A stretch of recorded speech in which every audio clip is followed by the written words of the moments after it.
அனைவருக்கும் வணக்கம். தினமொரு சிந்தனையில் இன்றைக்கி உதவி செய்வதை விளம்பரம் செய்பவன் வியாபாரியாகவே இருப்பான்.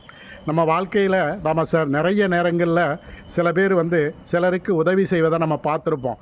அப்படி உதவி செய்யும்போது அந்த உதவியை ஒரு விளம்பரம் செஞ்சு அல்லது நான் இந்த இத்தனை பேருக்கு உதவி செஞ்சுருக்கேன் அப்படிங்கிறத 4 பேருக்கு சொல்லி அதன் மூலம் விளம்பரம் தேடணும்னு நினைக்கிறவன் நிச்சயமாக உதவி செய்கிறது அப்படிங்கிறது அவனுடைய நோக்கமாக இருக்காது.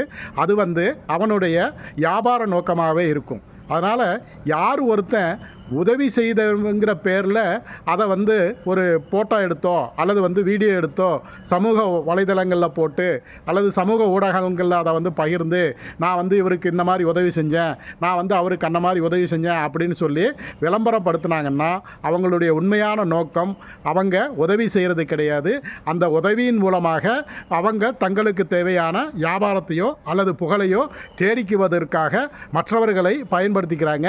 அந்த மாதிரி மனிதர்களிடம் நாம் எச்சரிக்கையாக இருக்க வேண்டும். இன்னும் சொல்லப்போனால் அவர்களுடைய உதவியை நான் புறந்தள்ள வேண்டும். நன்றி.